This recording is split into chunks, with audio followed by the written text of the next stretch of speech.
Welcome to this screencast on research strategies for your seminar paper. This particular screencast is on preemption checks. It's one in a series of screencasts on scholarly research resources for you as members of the UNM School of Law community. Check out our other screencasts on scholarly research resources, such as crafting your research strategies, topic selection, secondary sources to get you started, and logging your research. All of the resources that I mention in this particular screencast, whether they are links to databases, whether they are a list in print format of the things that I go through, and any pod screencasts on demonstrations of specific resources from American Law Reports to searching books.google.com. They're all listed and collected in one place, the Law Library's Research Guide on Scholarly Research and Writing Resources for UNM Law Students. This guide is crafted particularly for you as members of the UNM School of Law student body. And they talk about resources that you pay for and that you automatically will have access to. So the difference is, if you Google research guide on race in the law, you might be able to pull up Georgetown's guide, but the resources in that guide, once you click on them, they'll lead you to a catalog entry or other things that you won't have access to. The guide that we've produced for you here will have access to as members of the community.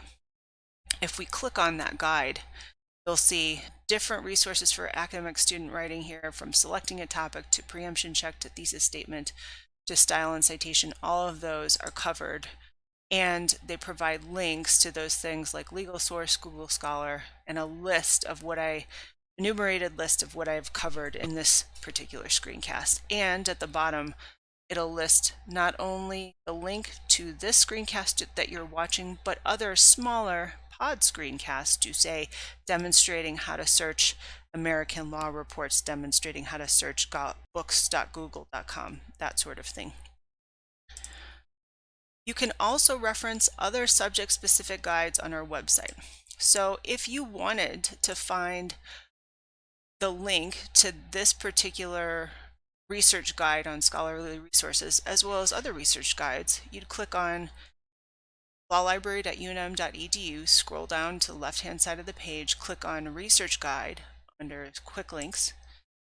It brings you to a list of 46 guides and counting on subject-specific things like animal legal studies, to scrolling down to something like finding journal articles like a process, or finding free legal resources by subject. Scrolling further down, something like race in the law. And then our scholarly research and writing resources guide that we're landing on now is where this is located. If, say, you wanted to research something for a particular class like consumer law, or say race in the law research guide, you'd click on that particular race in the law research guide and say you wanted to produce a paper for that class. All of the tools that we've custom drafted and collected for you here are tabbed out, from current awareness tools to legal and non-legal resources, non-legal resources being main campus databases, for example, Black Studies Center, Chicano database, Project Muse, things like that. And then its own little tab on scholarly research and writing resources that's mapped to that main guide that I've already demonstrated to you. If you want to conduct a preemption check, how do you do it, and what is a preemption check? Preemption check is a process of determining whether the topic you're interested in writing about for your scholarly paper has been substantially covered by somebody else in the past. Again, preemption checks look for substantial treatment only. It's not looking for the mention of your topic in an article, say in a legal newspaper or perhaps a bar journal. That coverage and that level of non-scholarly coverage is not necessarily considered notable. You're looking for substantial scholarly coverage in the depth that a scholarly publication like a law review or journal would do so. That said, even if your topic has been examined by other authors in a scholarly publication, it may still be a valid choice for you to write on if you differentiate your paper topic by, say, taking a different position on the issue than they do. If you want to perform a preemption check, you must conduct a thorough search of all available legal publications to see if anybody has written on your topic. How do you do so? Go through the list that I'm providing with you here, and then also on that scholarly research resources research guide that we've already discussed. And go through that list, check off all of the places, and make sure that you're checking all of those resources to see if your paper topic has been covered. One of the first things you want to do is search the full text as well as indexes in the Law Journal and Law Review databases that are listed in the research guide on finding journal articles produced by the UNM School of Law Library. Clicking in there, that guide is a starting point for finding journal articles at the UNM Law Library. Not only does it include sources for finding full text articles, but also non-full text articles. Why would you want to find a non-full text article? Like an abstract of something that doesn't give you even a link to the actual thing that you want to read? Well, first, finding articles without their full text and just the abstract is a great method to use when you need to quickly review what the article covers for how in-depth that author discusses a topic or case, concept, or person, or event. So they'll give you the abstract and they'll show you how in-depth they're going to get, right, via that abstract. The other thing about researching a non-full text database, in other words, an index, is that those type of indexes expand your scope of search beyond just the full text article databases like Lexis and Westlaw. If you need to do a preemption check, a comprehensive search of the journal literature on your topic, you have to use journal indexes. Full text journal databases on Lexis and Westlaw don't contain all of the law journals published, a law journal being Natural Resources Journal, law journal being Mexico Law Review. Lexis and Westlaw may only contain 300 to 400 journal titles, okay? New Mexico Law Review, Natural Resources Journal being 2 of those. And the run of those titles may only go back 20 or 30 years. In contrast, the journal indexes will give you coverage of 1,200 to 1,500 titles each. And they go back to volume 1, unlike what Lexis and Westlaw does. Here are, as we scroll down, here are titles to those different indexes that I just mentioned. The indexes are not all the same, so you want to browse through them, at least the top 3. If you need to do more historical, like a index search in a retrospective sense, like from 1908 to 1981, you can check index to legal periodicals retrospective. For sure, check current index to legal periodicals, legal source, and legal track. Legal track will give you access to international legal journals, whereas legal source won't. Legal source might give you access to something like yearbooks and institutes, whereas the others don't. And then current index to legal periodicals at the top will give you access to the most recent 8 weeks of publications. So if you want something really current to make sure that you got the most current stuff, you have to check that too. Demonstrations of how to search these different databases will be contained in pod screencasts that are labeled searching legal track, searching legal source, and they'll be available under Preemption Check tab on that research guide that I've already demonstrated to you. You want to make sure to conduct a thorough search of available legal publications, including searching Google Scholar for articles. If we go into Google Scholar, like other Google products, will search across the web, including across .edu sites, .org sites, etc., to find, in this event, scholarly articles on your particular topic, as well as things like white papers and things that are openly available on the open source web, right? The first thing you want to do is go into what we call the hamburger icon, this icon that has 3 lines at the upper left-hand side of the page where my mouse pointer is moving. Click on that hamburger icon, and you want to scroll down and click on Settings. Click on Settings. Under Search Results, that red link, click on Library Links. What you want to make sure to do is make sure that University of New Mexico main campus and Albuquerque both show up under library links. If they don't, then under this Googleized search box where it says show library access links, click on University of New Mexico, type that in, and click on the search button, and all of those University of New Mexico libraries should pop up, and make sure then that UNM Albuquerque and main campus are clicked. You want to do that because then what Google Scholar will do if you say do a search for environmental racism is make sure that databases that University of New Mexico main campus in Albuquerque subscribe to will be available to you, and the links will show up in the listings of the hits that Google Scholar is delivering to you. What happens then is something like JSTOR.org, which University of New Mexico subscribes to for you. If you click on that link to that article that JSTOR provides there, what the database will do is pull up that article on testing for environmental racism and automatically patch you in to that thing that that university database is subscribing to for you, which is absolutely fantastic. That means that you don't necessarily have to go to JSTOR and then Tandif Online and then Wiley.com and then jmarchant.com, all of those different university databases, and think, oh yeah, I didn't check JSTOR, better check that too for articles on environmental racism. Oh, didn't check Tandif Online, better check that too. Google Scholar is a great supplement to trawl across all of those databases, as well as things that are provided via the open web. Clicking on page 2, clicking on page 3, ResearchGate, all of those things that it'll trawl and bring to you, including white papers from a .org site, right?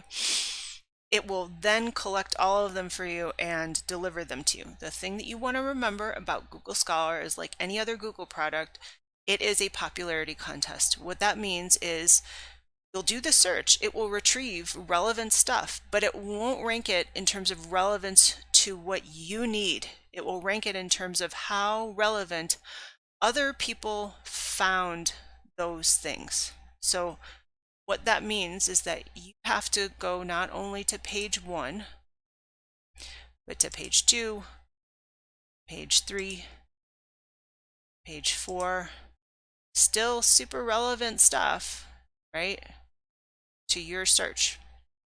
So you'll have to just keep that in mind when you're searching Google Scholar or any other Google product, and explore many of those different pages. Don't just stop at page 1 or page 2. With Google Scholar, note that you can create an alert. So if you want Google Scholar to keep searching for any hits on environmental racism and keep searching, say, every week for you until you're done with your paper, say your paper is going to take a couple of semesters to finish, not that it would, but you want it to keep delivering results to you, you can set up your alert query, send to your email that you decide to be on file, deliver up to however many results, and then create the alert. As an example, a sample result since 2020, this is the kind of thing that would pull up, okay? One more thing, if you want to do a custom search, like anytime since 2019, but anything earlier you wouldn't want Google Scholar to show, you can click since 2019 or 2020, or do a custom range, or just click anytime. You can do all of those things. This is a demonstration of what you should use in your preemption check for sure. Do not use Google Scholar in an exclusive sense. Don't rely on it to provide the only search that you do for relevant things, for relevant articles on your topic. Google Scholar is not thorough. It is a necessary supplement to your other searches that you do and that I'm listing for you in this screencast. Also search something like WorldCat Catalog and books.google.com. They will be demonstrated in a separate pod screencast on searching those things like WorldCat Catalog and books.google.com. WorldCat Catalog, I will show you what it looks like, allows you to search for physical print items or even ebooks on the topic that you're interested in, either on main campus or in our law library. You would type in your keyword here or your title. We've even given you subject searches, particularly subject searches, say, on race in the law or subject searches on consumer law. We've tried to list those relatively consistently in the various research guides that are subject specific that we've produced. Make sure that you tell the database which libraries you want to search. If you just want to search the law library, that's fine, you can click that. I would recommend searching not only the law library but the Libris consortium, so it will retrieve stuff from main campus too. This is a necessary search as part of your preemption check because you want to see if there were any books on the topic to make sure nobody else has covered what you're writing about, right? The other thing you want to do is search books.google.com.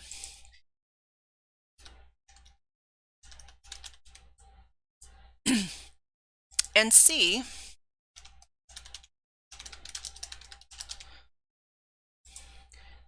if anybody has covered environmental racism and if there are any books out there on the topics and specific topics that you're researching. This is where you want to get really granular in your search.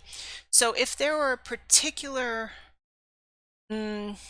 aspects of environmental racism that you wanted to talk about, you want to put that in your Googleized into your keywords when you're doing your search here. Why? Because if Google has digitized any books on that general topic, it will then find within the actual text of the book where those keyword search terms that you're interested in searching actually appear. And a catalog like WorldCat will not do that. A search engine will not do that. Google Books will do that. If it's digitized a book, it will search within the full text of the book to try and find those terms. WorldCat is not to be used in that way. It's only searching any abstracts of any chapters, any subject headings of any chapters that librarians have actually tagged.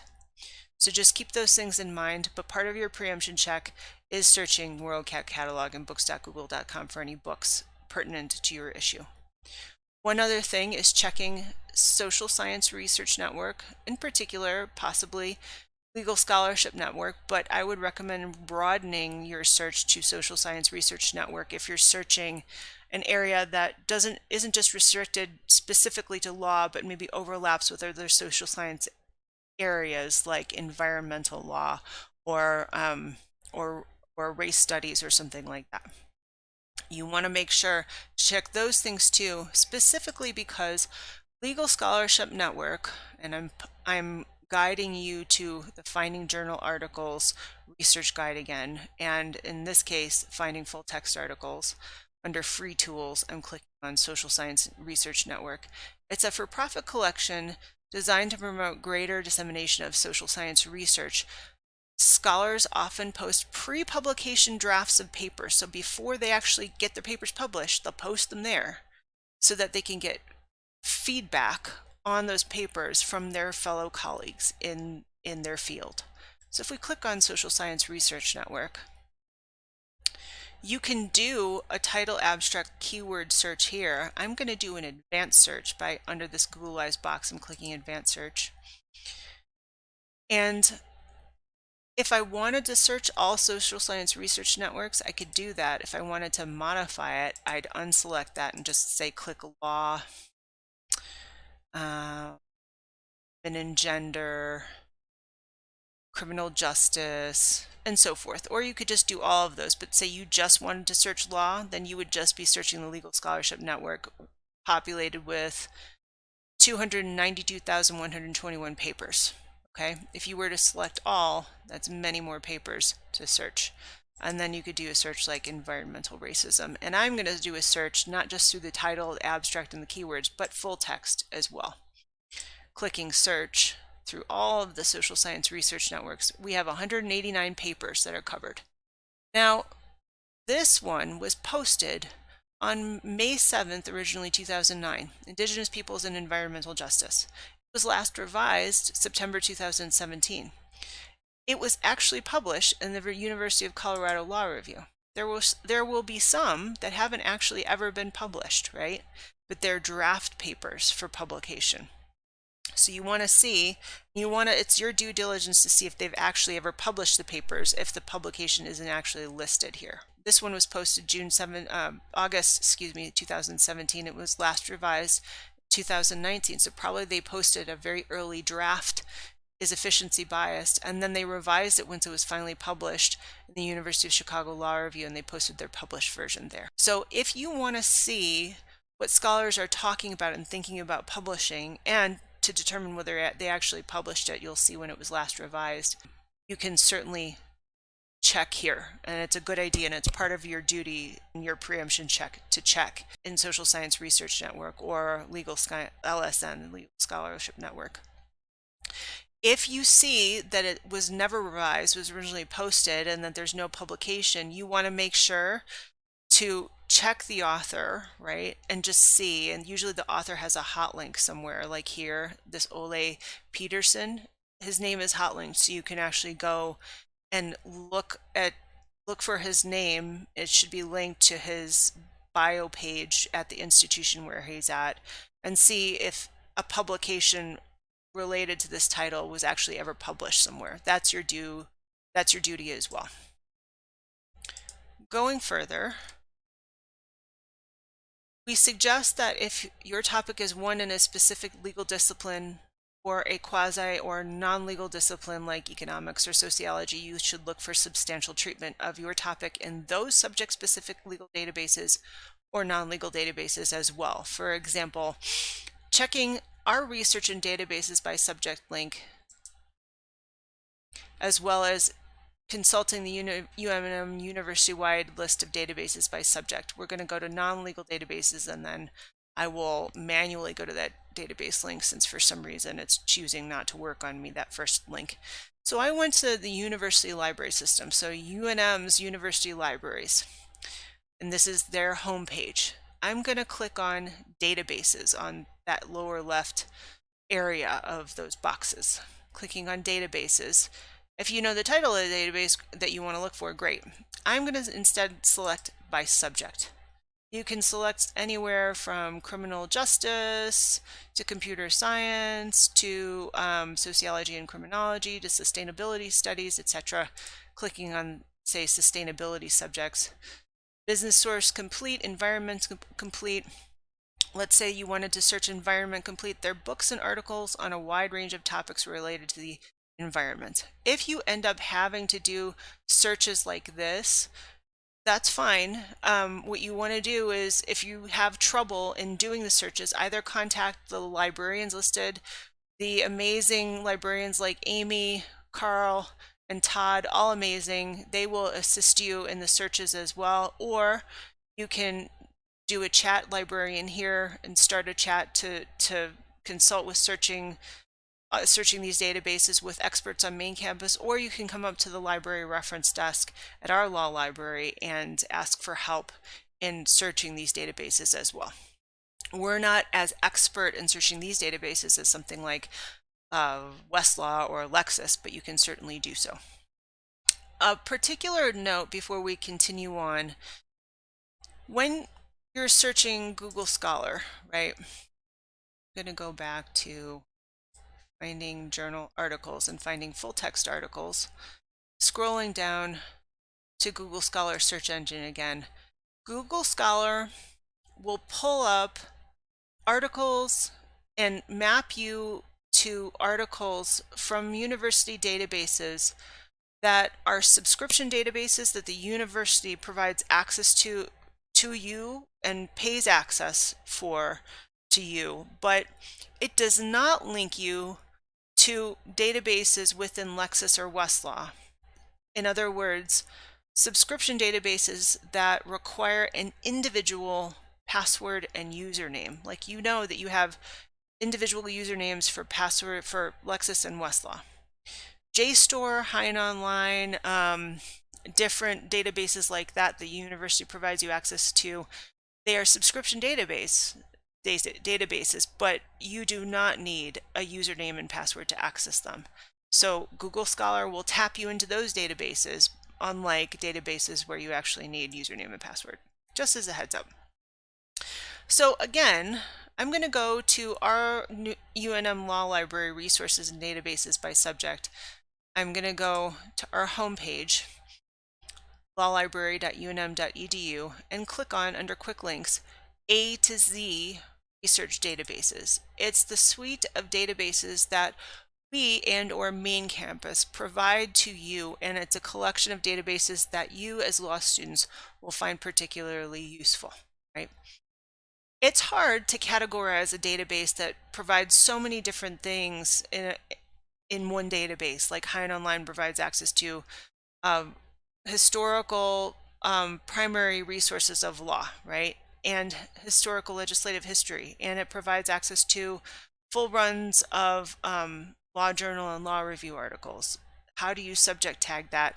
That's a difficulty that we struggle with all the time. So our subject tagging isn't perfect.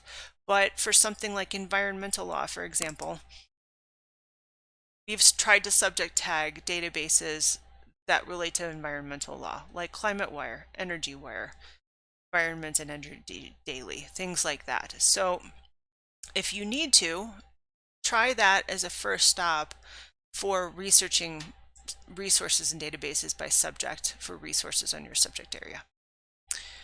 One other thing I want to mention is you can search American law reports for annotations on your topic. There will be separate pod screencasts on demonstrating how to search for American law report annotations. You can search ALRs on Lexis or Westlaw. American law reports contain in-depth articles or annotations based on cases representing emerging, unsettled, or changes area of topics or of the law. So a judge or a preeminent lawyer may see a particular trend in the cases that are passing over their desks, right? They say, you know what, this is really indicative of a change in this area of the law. They pick a case that's particularly interesting and use it as a basis to write an article, right? An in-depth article on that emerging area or topic of the law. So that case is used as a basis for the annotation. That annotation provides an objective analysis of the current state of the law in the area.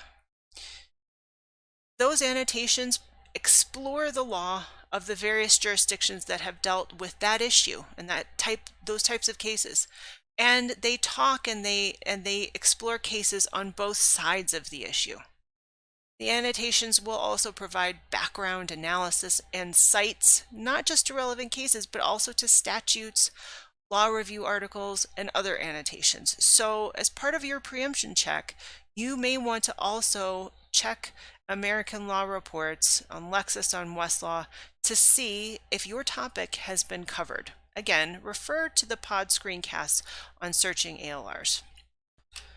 Last, as part of your preemption check, you want to use other resources like WestClip, a Westlaw service that allows you to keep track of issues of interest to you. WestClip runs your terms and connectors queries on a regular basis and delivers the results to you automatically. So you can conduct your preemption checking using a variety of Westlaw databases.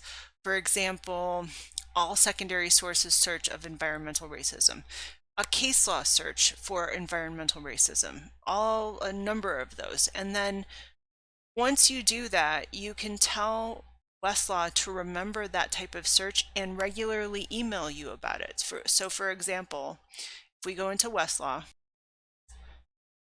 going into secondary sources, search all secondary sources, just as an example, or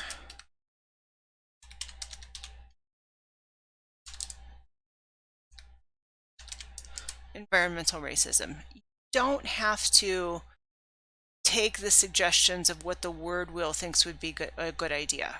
You use your critical thinking skills and determine whether maybe it is a good idea, maybe you do want this, but you want to do a search through all sources, not just choose this law review article of what it's suggesting. So I'm going to do a search, all secondary sources for environmental racism, where that phrase appears. For example, it's going to give me a ton of results, but what I want is to get access to this little bell symbol in sort of the right-hand middle side of the page where it says create an alert. I'm going to click on the bell symbol to create a WIST clip alert.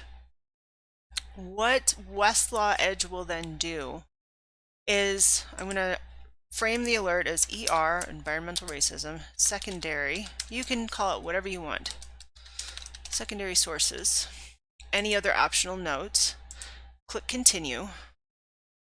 What content types? I'm just going to search secondary sources, but if I wanted to add cases or statutes or say expert materials more readily, or something like jury verdicts, I could do that too.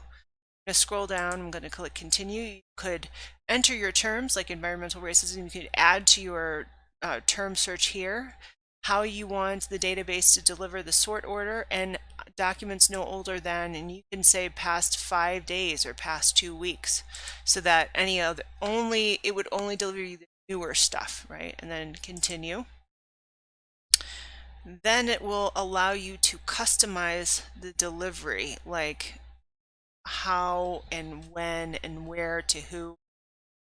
Want it to deliver by email, perhaps you want it to deliver in HTML format, perhaps some other delivering to some other portal.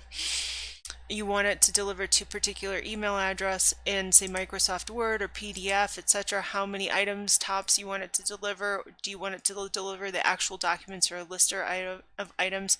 How detailed do you want the list to be? And then you click continue. And how frequent then do you want to schedule this alert to be delivered? Do you want it to be delivered to you weekly, bi-weekly, etc.? And when do you want it to arrive? And what's the end date? Do you want it to end next month, next year, etc.? And then do you even want the database to alert you even if there are no results? And then save the alert. The database will then email you accordingly per your specification. You can then go through the different alerts that you've crafted and then delete them whenever you want, or edit the alerts as you want as well. So that's part of what you want to do perhaps in your preemption check to keep updated as things come out, either Google Scholar, setting up an alert via WestClip, etc. In this screencast, to recap, we covered preemption checks. Check out our other screencasts as well as those sub-pod screencasts that I mentioned to you on searching those individual resources, but also other screencasts on crafting your research strategies, topic selection, secondary sources to get you started, and logging your research. If you need more help with your research strategies, we law librarians are happy to assist.